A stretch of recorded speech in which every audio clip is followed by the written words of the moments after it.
Bona nit a tothom i benvinguts a Món Paranormal, el vostre petit i tenebrós espai digital on els misteris, les llegendes i els fenòmens paranormals cobren vida. Teniu ganes de sentir basarda? Doncs poseu-vos còmodes, apagueu les llums, pareu atenció i gaudiu, perquè comença un nou capítol de Món Paranormal. Com sempre, en aquesta nit, ens acompanya la Jimena. Bona nit, Jimena, com estàs? Bona nit, Roger. Doncs molt bé, la veritat, i amb moltes ganes de començar aquest nou capítol, que de fet té com una barreja de tot. Té una mica de misteri, de dolços... De dolços, sí. De dolços, de Japó... Correcte, sí, sí. Cultura japonesa. Cultura japonesa, i té molts components que crec que us agradarà. Sí, de fet, és un cas que nosaltres, quan el vam conèixer, ens va flipar, ens va encantar, i creiem que a vosaltres també. Així que en aquest episodi us portem una història fascinant i inquietant al mateix temps. Un cas que ha marcat la història del Japó i que continua sent un dels grans misteris del país. Estem parlant del cas del monstre de les 21 cares.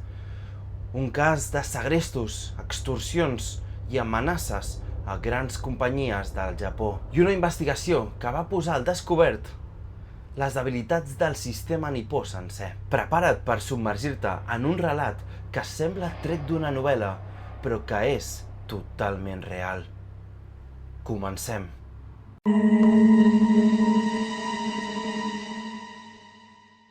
En aquest cas, la banda criminal de la que parlarem escriu moltes cartes, algunes més denses, més llargues, més curtes. Llavors, nosaltres hem fet com un filtratge i hem agafat les que són més importants, d'acord? No sortiran totes les cartes. Sí, correcte, perquè moltes cartes eren molt llargues, eren molt denses i amb, a vegades, temes molt tècnics, així que hem fet aquest filtratge per decidir una mica les que eren més importants, més interessants per seguir aquest fil conductor que és el cas, no? Essencialment. Sí, totalment. Llavors, i dit això, comencem oficialment. Som-hi. Ens plantem als anys 80, vale? Al Japó. En aquell moment era una societat molt segura. Hi havia moltíssima estabilitat i baixos nivells de criminalitat. Les empreses estaven en plena expansió internacional i la confiança en les autoritats era molt alta. Vale? En aquest context de calma, el 18 de març del 1894, dues persones encaputxades van entrar a la casa de Katsuhisa Esaki, que era el president de Glico, vale? Una de les companyies de confiteria més grans del Japó. De fet, són coneguts com, aquí en Espanya, són els Mikado. Sí, els Pocky, no? Claro, sí, però en el Japó Pocky el Pocky, que és la marca més... Sí. Un dels productes més venduts, no? Sí, sí, la marca japonesa és Pocky, no? Un dels seus com referents o icones, i aquí nosaltres el coneixem com el Mikado, que és el mateix format, el mateix producte, amb un altre nom. Sí, correcte. Bàsicament. Bueno, també hi ha un altre que és el Pretz. Aquests encaputxats anaven armats i van entrar a casa, a la finca del Sasaki, sobre les 21 hores. Una finca protegida amb un mur de maó. Primer van entrar a la casa de la mare de Saki, que es deia Yoshie, de 70 anys, que vivia en un edifici separat, però dins de la mateixa propietat de Saki. La van sotmetre i la van lligar, buscant la clau de la casa del president, o sigui, de Saki. Tot i que la mare de Saki no va accedir a les demandes d'aquests encaputxats, els intrusos van trobar les claus i van entrar a la mansió de Saki. Un cop a dins, van trobar la dona i a la filla del president. Veien la televisió tan tranquil·les i sense temps de reacció, perquè òbviament no t'esperes una acció d'aquest tipus, doncs les van lligar a punta de pistola. Pensant que es tractava d'assaltants ordinaris i d'un robatori, l'esposa de Saki, Miki Eko, va intentar negociar amb aquests encaputxats i va oferir diners que tenien a la caixa forta, a canvi de que les deixessin lliures i il·leses, òbviament. Però davant de la proposta, un dels homes enmascarats la va rebutjar, dient lo següent. Calla't, els diners són irrellevants. Fet que de primeres pot ser estrany, perquè si no, aquells individus volien entrar a la casa del president d'una important companyia japonesa. Acte seguit van tallar els cables de telefonia i van entrar al bany, trencant la porta. Allà hi havia amagats Esaki i els seus dos fills. Esaki va intentar demanar ajuda cridant, però els dos homes van amenaçar de matar-lo si no es calmava. El van lligar, li van tapar els ulls i se'ls van dur de la casa despullat dins d'una camioneta. D'aquesta manera van aconseguir el que realment volien, segrestar-lo. Un detall esgarrifós del segrest és que els assaltants sabien la rutina de Saki a la perfecció. La investigació va revelar que Saki prenia un bany cada dia entre les 9 i les 10 de la nit, cosa que indica que els segrestadors coneixien el moment perfecte per atacar. A més, un dels segrestadors es va dirigir a la filla de 7 anys de Saki pel seu nom, Mariko, cosa que suggereix un coneixement previ de la família molt important i molt profund. 30 minuts després del segrest, la dona de Saki va aconseguir alliberar-se de la cinta que li subjectava les mans i després de veure que havien segrestat el seu marit, doncs va córrer a notificar a la policia aquest acte. Aquesta va desplegar un dispositiu massiu per trobar-lo, sense èxit. Durant aquella mateixa matinada, els dos homes van trucar al director de la companyia, a Takatsuki, i van demanar un rescat per 1.000 milions de iens i 100 quilograms en lingots d'or. Part de les instruccions semblaven provenir de la pròpia veu de Saki, fet que li va donar gran credibilitat. També van indicar el lloc i les condicions per fer el canvi. Si no es complia tot, matarien a Saki. El director va trucar a la policia per explicar la situació.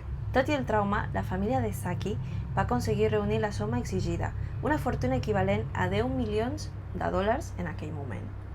Tot i això, el plan dels segrestadors es va frustrar. 3 dies després del segrest, Saki va aparèixer miraculosament en una comissaria, alegant haver escapat d'un magatzem d'Ibaraki, Osaka. Segons Saki, els segrestadors el van deixar mal lligat a una cadira i van marxar durant moltes hores. En el transcurs d'aquestes, ell es va poder alliberar i després d'intentar sortir per la porta principal i veure que estava tancada en clau, va començar a buscar algun altre lloc per sortir d'allà. Va ser en aquest moment que va trobar una porta amagada que va poder forçar per fugir. Un cop fora i després d'una estona, Saki es va trobar amb 2 treballadors ferroviaris que el van ajudar a posar-se en contacte amb la seva família i la policia. Saki no va poder identificar els segrestadors. Sol sabia que eren un total de 3 homes, 2 dels quals eren d'edat avançada i l'altre semblava una mica jove. Els emmascarats el van obligar a gravar la seva veu donant les instruccions pel rescat, amb l'amenaça de que si no ho feia, matarien a la seva filla, Mariko. També li van fer fotos, però no li van donar cops ni van exercir violència. De fet, li van donar de menjar, li van comprar roba perquè no estigués nu. De fet, Saki sospitava que les armes que portava eren de joguina. Aquests fets van commocionar tot el país, que en aquell temps tenia un índex de delinqüència baixíssim. Era una cosa molt insòlita i la mobilització de la policia va ser tan bèstia que mai més s'ha tornat a mobilitzar d'aquesta manera. La fugida de Saki va ser un alleujament per la seva família, però també va ser la guspira que va desencadenar el començament d'una història increïble i plena d'enigmes. Fins aquí, què et sembla aquest cas? Home, a mi em fa pensar que els segrestadors coneixien Saki d'alguna manera, o potser fins i tot eren treballadors de la pròpia companyia Glico, i tenien alguna personal contra ell, perquè si no, el segrestarien. El que em sobta per això més és que utilitzessin, doncs, joguines, no? Com armes, o segons Saki, i que l'amenacessin de matar-lo o de matar la seva família, si no...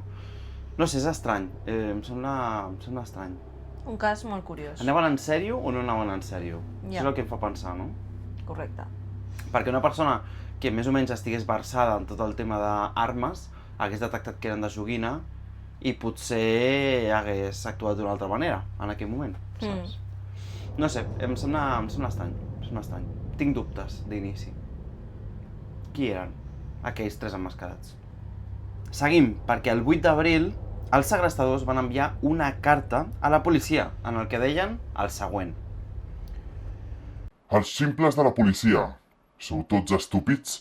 Què dimonis esteu fent amb tota aquesta mobilització? Si sou professionals, intenteu agafar-nos. Us donarem una pista perquè ja veiem que aneu molt perduts.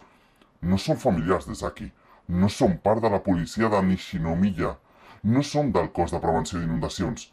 El cotxe que vam comprar era gris i el menjar que vam comprar era de Daei. Si voleu més informació, Demaneu-nos-la als diaris. Després d'haver-vos explicat tot això, hauríeu de poder atrapar-nos. Si no podeu, aleshores quedarà clar que sou tan sols sangoneres fiscals. Perquè feu alguna cosa de veritat, hauríem de segrestar també el cap de la policia de la prefectura. Tot i que la carta indicava a la policia el color del vehicle que havien conduït a l'hora de segrestar Isaki, així com el supermercat en què havien comprat el menjar que li havien donat per alimentar-lo, aquestes pistes no van ser al final de gaire ajuda per poder seguir amb la investigació. I de fet, doncs el que van fer inicialment, després de rebre aquesta carta, va ser investigar els propis treballadors de la companyia Glico o extreballadors.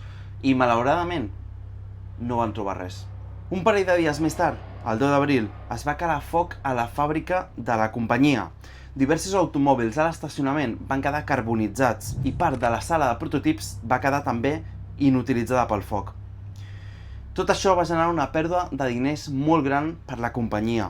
Una setmana més tard es va confirmar que el foc no havia estat accidental, sinó totalment provocat, ja que van trobar, a més, un recipient de plàstic ple d'àcid clorhídric a les afores de les instal·lacions de Glico. I aquest recipient anava acompanyat d'una carta que deia el següent. Estimada companyia Glico, com han estat? Jo estic bé, però aquest clima està boig. Suposo que per això se'n diu escalfament global. Hem incendiat els vostres cotxes.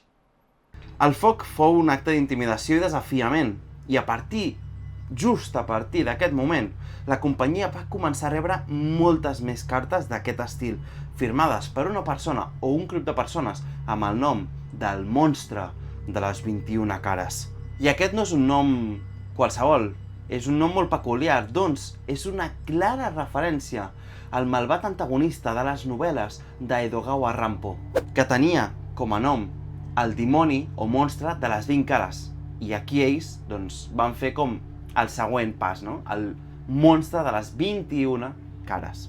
Per cert, el nom d'Edogawa Rampo potser us sonarà del detectiu Conan, i això és perquè una part del nom del detectiu Conan era Edogawa. I sí, efectivament, està basat en ell. De fet, l'autor japonès va agafar el seu pseudònim Edogawa Rampo de l'adaptació al japonès d'Edgar Allan Poe. Doncs era un gran fan d'aquest autor gòtic. I a més també un gran fan també de Sir Arthur Conan Doyle i de tota la seva obra de Sherlock Holmes, no? D'aquí una mica tota aquesta novel·la detectivesca d'Edogawa. Bé, la qüestió és que sota aquest pseudònim el monstre va començar a enviar cartes als mitjans burlant-se dels esforços de la policia per capturar-los. Això em recorda una mica el cas de l'assassí del Zodíac, no? Que també enviava cartes als mitjans, rient-se a la policia... Bueno, cartes i també les cartes, no? Sí, en cada crim deixava una carta. Correcte, també hi havia coses críptiques, missatges així com per desxifrar, no? En aquest cas no hi havia missatges per desxifrar, però sí que hi havia aquesta condescendència, podríem dir, o aquesta supèrbia cap a la policia, no? En aquesta confiança en un mateix, en la maldat, en el crim que cometien. Però bé, la qüestió és que el que ningú s'esperava era el que estava a punt de succeir, i és que es tractava d'una escalada encara més gran, que va generar tota una psicosi col·lectiva. I és que el 10 de maig, un mes després aproximadament, Glico va rebre una nova carta del monstre, on afirmava que havia barrejat alguns dolços de l'empresa amb una dosis mortal de cianur de sodi en diferents llocs de tot el país. A més, deia que cada 10 dies aniria augmentant aquesta dosis de verí i el ventall de productes enverinats, així com els llocs en els que estarien. D'aquesta manera, volien deixar clar que qualsevol persona que consumís algun producte de Glico podia acabar mort. Volien deixar clar el missatge de Glico és igual a mort. Com et podràs imaginar, arran d'aquesta amenaça es va ordenar retirar tots els productes de la marca que estiguessin a la venda. I et podràs imaginar, doncs, totes les cadenes de producció parades i els supermercats buidant prestatgeries. El caos va ser immens. Sorprenentment, i en paral·lel, van córrer també les imatges d'un home que portava una gorra de béisbol dels Yomiuri Giants, un equip japonès de béisbol. I et preguntaràs, i per què va córrer aquesta imatge?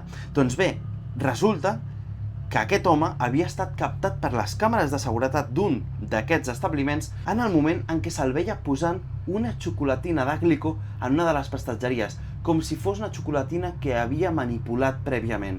Tenint en compte les circumstàncies del cas i el rebombori que hi havia en aquell moment, doncs, òbviament se'l va considerar principal sospitós i es va decidir que la seva foto es fes pública. De manera que va començar a córrer per totes bandes la foto d'aquest home amb la gorra de béisbol posant la xocolatina Glico en un dels prestatges. Amb una mica de sort, potser algú podria reconèixer aquesta persona i podria avisar les autoritats. Però malauradament els resultats no van ser significatius, ja que la qualitat d'imatge era dolenta i molt borrosa, amb la qual cosa va ser molt dificultós que algú pogués acabar identificant aquest sospitós.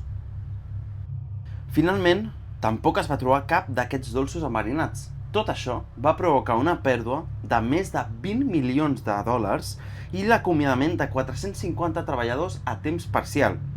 Glico va acabar frenant la producció dels seus productes, fins i tot a nivell internacional.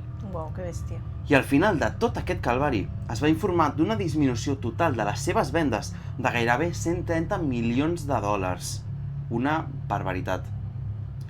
Després d'això, el monstre de les 21 cares també va enviar cartes als mitjans de comunicació, burlant-se dels esforços, de nou, de la policia per capturar el culpable o culpables d'aquesta amenaça, o sigui, ells mateixos. Un extracte d'una d'aquestes cartes, escrita en hiragana i amb un dialecte d'Osaka, deia així: Estimats policies tontos, no digueu mentides. Tots els crims comencen amb una mentida, com diem al Japó. No ho sabeu?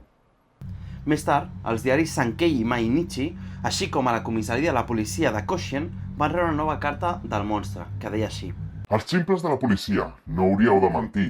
Si menteixes, robes. També vaig enviar això a la policia de Koshien. Per què estàs mentint? No amagueu les coses. Per què us queixeu? Ho esteu passant molt malament, així que us donaré una pista. Vaig entrar a la fàbrica des de l'entrada del personal lateral. La màquina d'escriure que fem servir és PanWriter. El contenidor de plàstic utilitzat era un tros d'escombraries del carrer. Firmat, monstre de les 21 cares.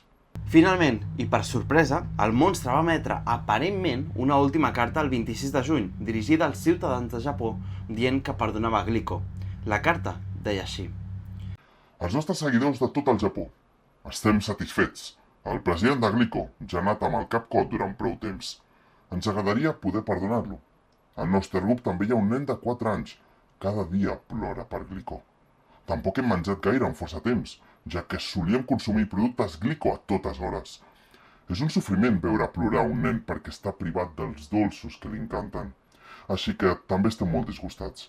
Seria fantàstic que poguessin perdonar Glico perquè els supermercats podrien tornar a comercialitzar els seus productes.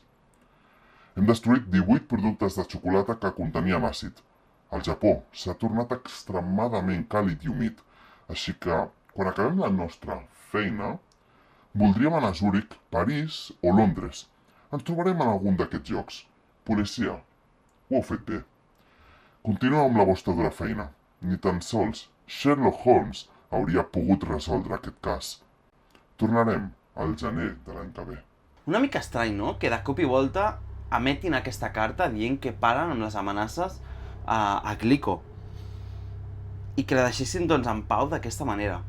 De fet, hi ha qui diu que Glico va arribar a un acord amb el monstre perquè paressin les amenaces i els hi va pagar diners i per això, doncs, a priori van parar.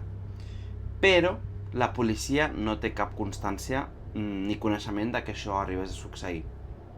En qualsevol cas, la carta va deixar totalment desconcertada a la policia, que es va quedar dubtant de si avisar els països europeus o no, o si seguir investigant i buscant possibles sospitosos fins que arribés al pròxim mes de gener. Tota aquesta situació posava molt nerviosos els oficials de policia i els principals investigadors del cas. Sigui com sigui, abans que arribés al mes de gener, al setembre d'aquell mateix any, uns mesos després, Morinaga, una altra gran empresa de dolços i confiteria superconeguda, quasi podríem dir que és la competència directa de Glico, va rebre un petit paquet pel president. En aquell moment, ni ell mateix ni ningú es podien imaginar el que els venia a sobre. Saps què contenia aquell paquet dirigit al president de Morinaga? No, ni idea, què portava? Doncs mira, portava 3 productes de la seva companyia però enverinats. O sigui, dolços. Sí, dolços, Ok. diferents productes a més, Ok. tots ells enverinats. Concretament amb hipoclorit de sodi industrial. Que és conegut com lleixiu. Déu-n'hi-do, poca broma, Però és que, acompanyant els dolços, també hi havia una carta. Com no? I això és el que deia. Estimat Morinaga, segurament sabràs el meu nom. Aquest estiu ha estat molt calorós. La policia ha estat molt enfadada, així que no he pogut anar a Europa. Espero anar a la tardor.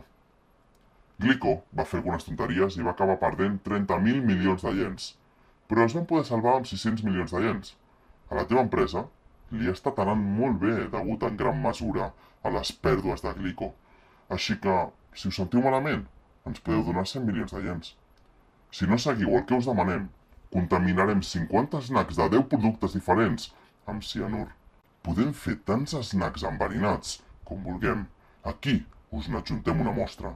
Si penses que són inofensius, prova a donar-li la teva mascota. Morirà amb gran rapidesa. També podem donar-li una tonelada de cianur de potassi. Encara en tenim un munt. Si ho expliques a la policia, faré que entris en fallida, et segrestaré i et mataré posant-te dins d'una banyera amb àcid clorhídric. Tenim armes, dinamita i verí. Som molt més forts que la policia. En aquesta mateixa carta, el monstre també donava les instruccions de com volien rebre els diners. Demanaven els 100 milions en bitllets de 10.000 iens, ja utilitzats. Els diners havien de ser entregats per un treballador d'un restaurant que ells van seleccionar. En tot moment, el repartidor havia de tenir a mà mapes de 7 de les ciutats en les que es podria fer l'entrega. El lloc, però, no es decidiria fins a l'últim moment, quan rebessin una trucada per confirmar el lloc final. D'aquesta manera, doncs, jugava una mica a marejar la perdiu. No se sabia quin seria el lloc d'entrega fins a l'últim segon. Clar. D'aquesta manera es podien, doncs, si veien que hi havia alguna cosa rara, es podien escapar, no? A partir d'aquell moment, el treballador havia d'entregar els diners el més ràpid possible i completament sol. Si el monstre notava que el repartidor trigava massa en arribar, tirarien enrere l'operació i haurien d'esperar que els tornessin a contactar per negociar de nou amb unes condicions diferents. I si s'enteraven que havien parat amb la policia, directament anul·larien el tracte i farien tot el possible perquè la companyia fes fallida.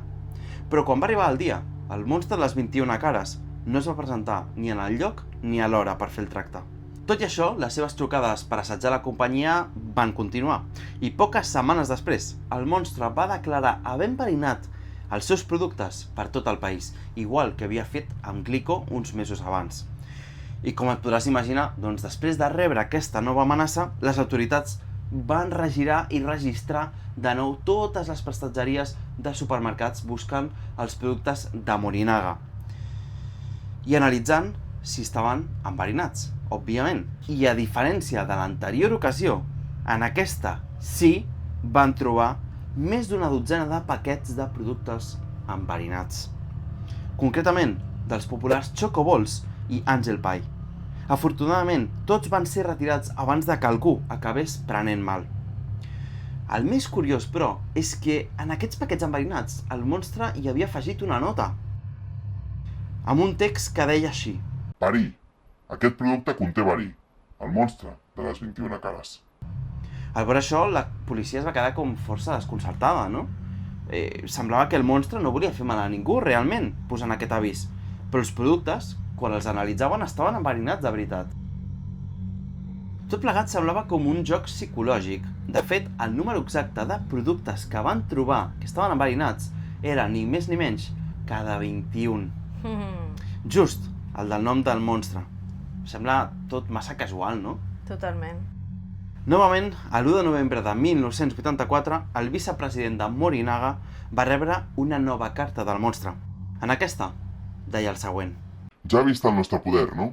Si ens desobeeix, destruirem la seva empresa. El matarem. Decideixi si ens vol donar diners o vol que la seva empresa sigui destruïda.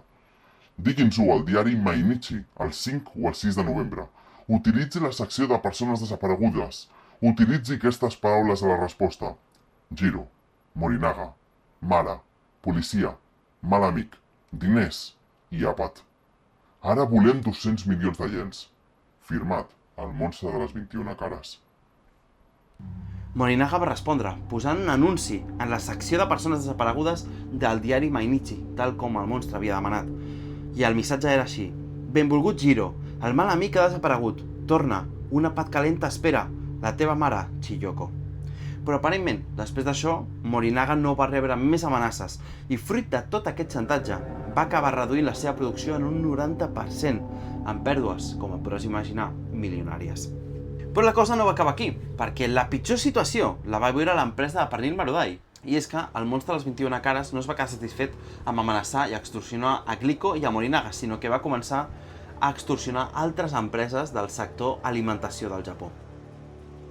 I és que després de diverses cartes d'amenaces, el monstre reclamava a Marudai 50 milions de iens. Aquesta entrega de diners es faria a bord d'un tren local en direcció a Kyoto per part d'un treballador de la pròpia empresa. Les instruccions era tirar la maleta de diners en el moment en què veiés onejar una bandera blanca. En aquesta ocasió, però, l'empresa va contactar amb la policia. I aquesta va utilitzar un agent per fer-se passar pel treballador de Marudai que havia de fer aquesta entrega. L'agent seguiria les instruccions que el monstre havia donat. De fet, spoiler, totes les empreses es van acabar posant en contacte amb la policia. Però ho van fer d'una forma molt discreta perquè ningú ho sabés. En aquest intercanvi, la gent va aconseguir veure un home sospitós que l'estava observant tota l'estona durant el trajecte. Aquest home va ser descrit per la gent com una persona de gran tamany, que portava ulleres, tenia el cabell curt, amb el que semblava una permanent, però el que més li va cridar l'atenció eren els seus ulls. Doncs, segons va dir la gent, eren com els d'una guineu. Una característica molt important i notòria en la seva descripció. I no tan comuna. Quan va arribar l'hora de l'intercanvi, no va aparèixer cap bandera blanca onejant i el tracte doncs, es va donar per anul·lat. Quan van arribar a l'estació de Kyoto, tant la gent com l'home sospitós, que li direm a partir d'ara l'home amb ulls de guineu, van baixar del tren. La gent es va sentar en un banc i va veure com l'home amb ulls de guineu no el deixava d'observar en tot moment. Més tard, van coincidir en el tren de tornada, però no anaven en el mateix vagó. En aquesta ocasió anaven en vagons diferents. I quan la gent va baixar en la seva estació, va veure com l'home amb ulls de guineu feia exactament el mateix i de cop, a l'adonar-se que estava allà, tornava a agafar el tren en direcció de nou a Kyoto.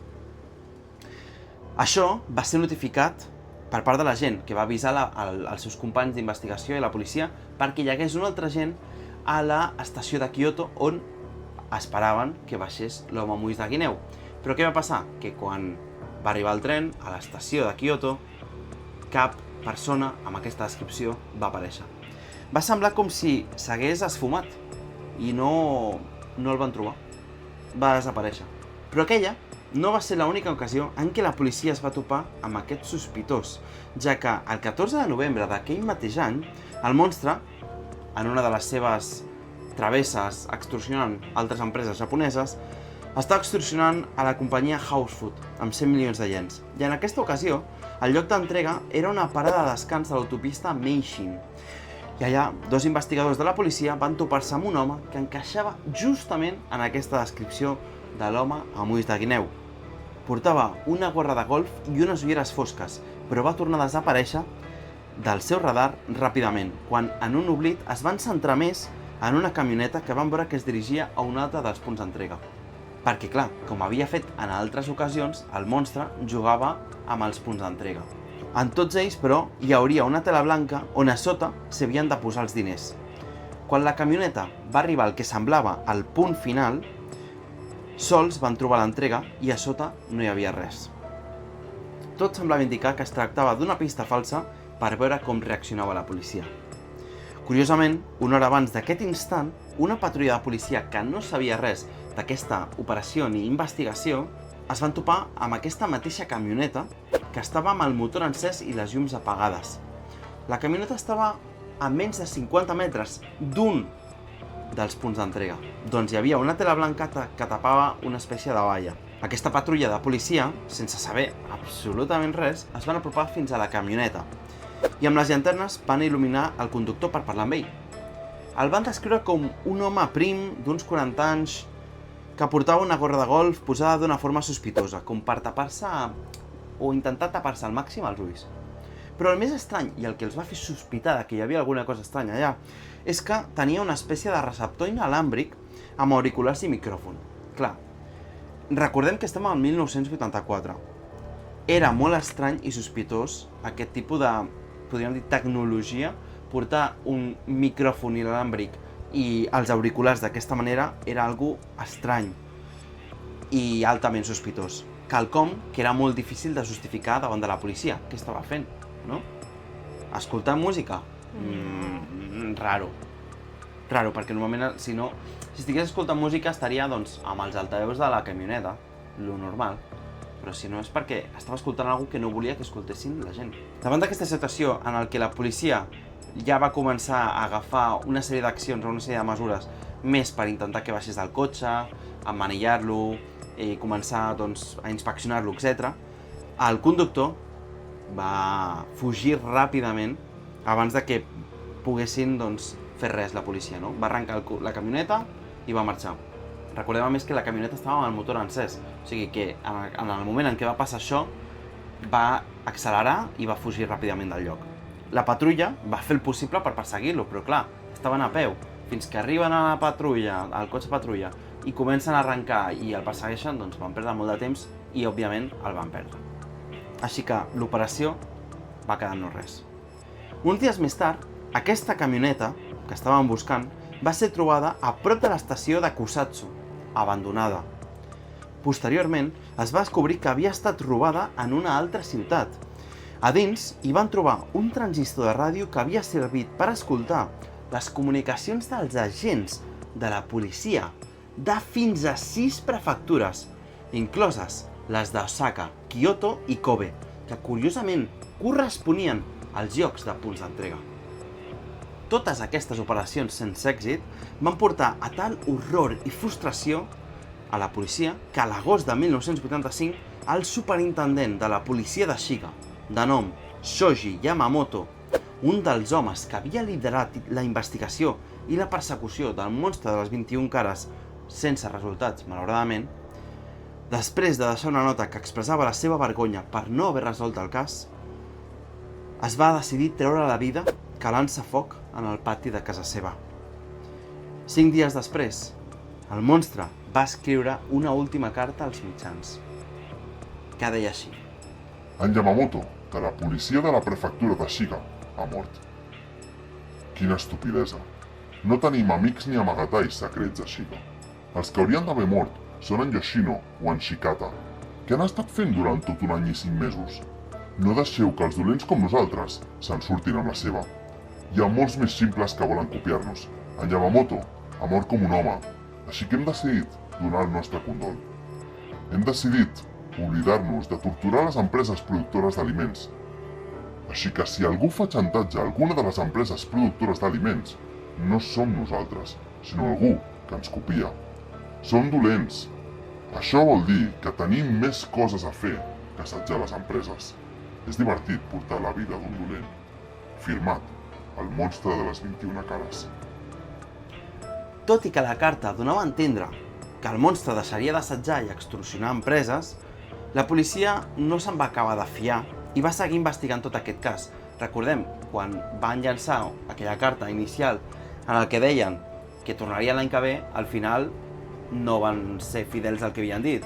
Van tornar al setembre, van tornar pocs mesos després, amb la qual cosa la policia no s'acabava de fiar de res i deien seguirem investigant perquè això ho hem d'acabar de resoldre d'alguna manera, no? I el que van fer a continuació doncs, va ser aprofitar la descripció del sospitós principal, l'home amb ulls de guineu, i van fer un retrat robot de la seva cara. I al compartir-la amb la policia d'altres prefectures, van identificar com a sospitós a una persona, Manabu Miyazaki, a qui van començar a anomenar com a senyor M. A més d'òbviament la semblança física, que ara posarem una imatge perquè pugueu veure, quan el van investigar van descobrir que havia emès en el 1976 una cinta on declarava el seu suport a un sindicat local en una pugna laboral, ojo, atenció, que es va tenir amb l'empresa Glico.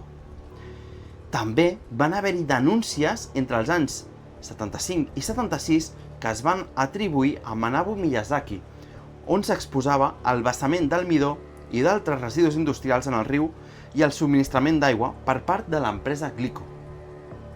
A més, curiosament, el seu pare havia estat el cap d'una banda local de la Yakuza, banda criminal i mafiosa que la policia va acabar relacionant amb el cas.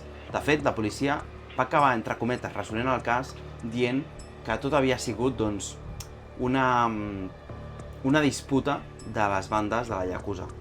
Fixa't perquè això és curiós i graciós. Fins i tot la mare de Manabu Miyazaki es va pensar que es tractava del seu fill Manabu quan va veure la imatge del retrat robot en els mitjans, perquè sí, també va aparèixer en els mitjans. Durant molts mesos es va especular que Manabu era sense cap mena de dubte l'home Moïse de Guineu, però finalment es va haver de descartar quan es van comprovar les seves coartades i el van acabar absolent de qualsevol delicte relacionat amb el monstre de les 21 cares. Uns anys més tard, Manabu va acabar escrivint un llibre sobre aquest cas i la seva implicació i com ho havia viscut ell, no? I ara aquí ve una de les coses importants, i és que el segrest d'Ezaki i la seva investigació van expirar el 1995.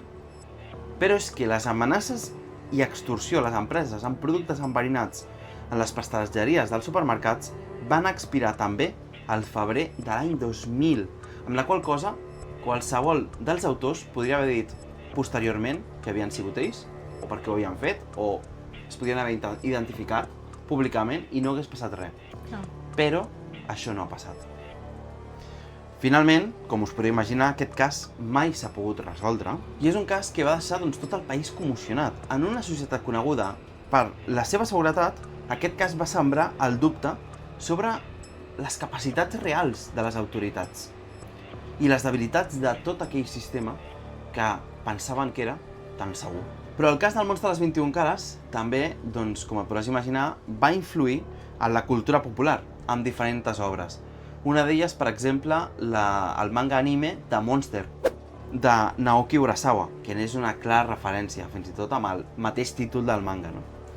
I amb tot el misteri que hi ha darrere de la trama.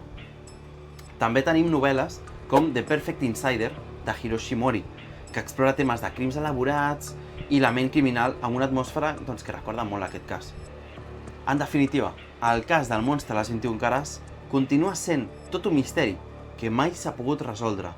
Un exemple de com la intel·ligència i l'audàcia criminals poden desafiar un sistema sencer. Però quina era la veritable identitat del monstre de les 21 cares? Tenia una relació directa amb la Yakuza? Per què assetjaven només empreses d'alimentació? Actuaven per idealisme? No semblava que volguessin fer mal de debò. Es van espantar després de la mort del policia? Estava Manabu realment implicat en el cas? Segurament mai ho sabrem, però el que està clar és que de vegades els monstres més grans són els que mai es deixen veure o atrapar, i aquest tenia més d'una cara. I tu, què en penses del cas? Uau, la veritat és que és un cas molt complet. Té molta informació, té moltes dades, té moltes cartes. Jo penso que Manabu, que havia format de certa forma part amb el sindicat, de forma directa o indirecta, que també formava part dels Yakuza, no? Bueno, el seu pare era cap de la banda local. Clar, però pel que sabem, si una persona forma part d'algun tipus de màfia, ja sigui el teu pare o l'avi, tu com fill també portes, o sigui, estàs com a dins d'aquesta... Potser no a dins, però sí que segurament coneixerà persones, tindrà contactes. Clar. Això segur. Clar. Llavors, la meva teoria és de que era Manabu amb altres persones. Amb quin motiu? Doncs, òbviament, no volien fer mal, però sí que volien diners. Ha passat o havia passat alguna cosa amb Glico, amb Ezaki, d'aquesta forma. Algun inconvenient, no sé, jo penso que podrien ser 2, 3 o 4 persones, o sigui, un grup reduït, no moltes persones, que tenien molta influència, clarament, i que, òbviament, tenia molt de poder, Sí, tenien els mitjans, els recursos per Tot, poder fer totes tot. aquestes coses. sin que no passés res. Correcte. I també tenien accés d'alguna manera a, no sé si a les mateixes companyies o almenys als productes o a la producció dels productes. D'alguna manera tenien molts mitjans. Sí, sabien perfectament com es feia tot, per quina porta accedir, Correcte. on estaven les coses dins Sí. de la fàbrica, i tot Sí. això fa pensar molt, que tal vez Nabu era una d'aquestes persones, però la resta podrien ser extraviadors. Correcte. Sí, jo crec que hi havia algú Sí. personal. Sí, Algú personal totalment. havia d'haver-hi. I estic amb tu. Jo crec que Manabu clarament estava dins. Sí. D'alguna manera va aconseguir que tingués coartades que el poguessin exculpar. El poder aquest els acusa. Probablement. Però jo estic segur, i ja et dic, i potser aquí no coincidim tant, però jo crec que ho va fer o ho feia per idealisme, pur i dur. Ell sempre havia sigut molt de tot el tema d'ecologisme, havia tingut aquestes pugnes amb l'empresa de Glico, amb els vessaments químics en els rius, en el Vale, subministrament d'aigua. I Morinada? El tema és, des del meu punt de vista, va començar amb Glico, com algo personal, Sí. i el Miyazaki Manabu, per idealisme, va fer totes aquestes accions. Però, en el transcurs de les amenaces i extorsions a Glico, es va adonar que la resta d'empreses del sector d'alimentació eren iguals. De fet, quan va veure que el principal dels seus competidors, Morinaga, n'estava traient profit, va dir a tu també t'atacarem. Clar, però és Tu també has de caure. però és I que llavors això- va anar fent, fins a un punt en el que van veure que se'ls havia anat de les mans, perquè va començar amb el tema dels enverinaments en dolços, però després de que es veiessin que hi havia dolços enverinats, van deixar, o sigui que es va quedar clar que hi havia dolços enverinats en les prestatgeries, dels Sí. supermercats, i van veure que potser algú podria haver pres mal, però al final no, van dir, parem això, no seguim amb aquest tema dels enverinaments, sinó que ara que ja tothom ens coneix que de fet la societat estava bastant a favor del monstre dels 21 cares, el veien com una espècie de Robin Hood.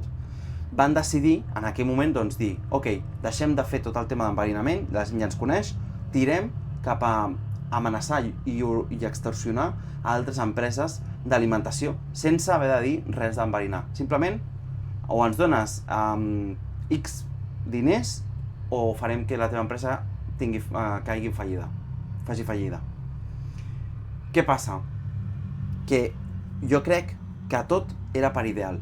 I va arribar un punt en el que se'ls va anar de les mans justament quan el superintendent de la policia de Shiga es va calar foc i es va prendre la vida. Ja. En aquell moment va ser quan van dir, hòstia, això se'ns ha anat de les mans, hem anat massa lluny, parem aquí. I de fet, va ser tal qual així. Sí, tal qual. Després de la seva mort, va ser el final del cas, i al final de les cartes, les extorsions i les amenaces. Amb la qual cosa, a mi em queda bastant clar que no volien fer mal realment, tot era per idealisme, probablement, i que en el moment en què van veure que havia hagut un vessament de sang real, van parar. Bueno, però discrepo, perquè no volien fer mal, però quan Glico va perdre tants de diners, milions de dòlars o iens, no me'n recordo Sí. quan era la quantitat, clar, què va passar? Molta gent es va quedar sense feina. O sigui, es va reduir tota l'empresa. O sigui, de fer mal físicament, matar algú... Però exacte. jo crec que per les dades que tenia Glico en aquell moment, sí que va haver molta gent que es va quedar sense feina, moltíssima, Clar, però al final el monstre va aconseguir el que volia, que era que la imatge de Glico, la imatge de marca de Glico, quedés perjudicada durant bastant de temps. Sí. I Glico es va recuperar, igual que la resta d'empreses, però els hi va costar, Bé. perquè la imatge va quedar molt perjudicada. Però bé, és un cas al final que esperem que hagueu viscut amb nosaltres i que hagueu gaudit, perquè és un cas realment fascinant. I el fet de que no s'hagi pogut esbrinar o desvetllar fins a dia d'avui qui va ser i per quin motiu van fer tot això, qui va ser aquest grup criminal del monstre de les 21 cares, doncs és algo meravellós, no? Que ens encanta i que ens apassiona, no? Totalment. I a part també el temps, no? El temps de caducitat dels casos és molt curt. Bueno, al final cada sistema, cada país té els seus òbviament. sistemes i en aquest cas Japó doncs, potser era més laxa. Però bueno. perquè tampoc s'havien trobat en una situació així mai. Ja, Va ser la primera vegada, amb la qual cosa va ser com tot molt xocant. sí, totalment. I fins aquí el capítol d'avui de Món Paranormal. Esperem que us hagi agradat el contingut i ja ho sabeu. Si ha estat així, doncs deixeu-nos un like, un comentari i compartiu-lo amb tota la gent que creieu que els hi pugui interessar aquest cas. I també deixeu-nos les vostres teories de per què ho feien. Qui podria haver sigut? Manabu? Un altre? Qui? I per què?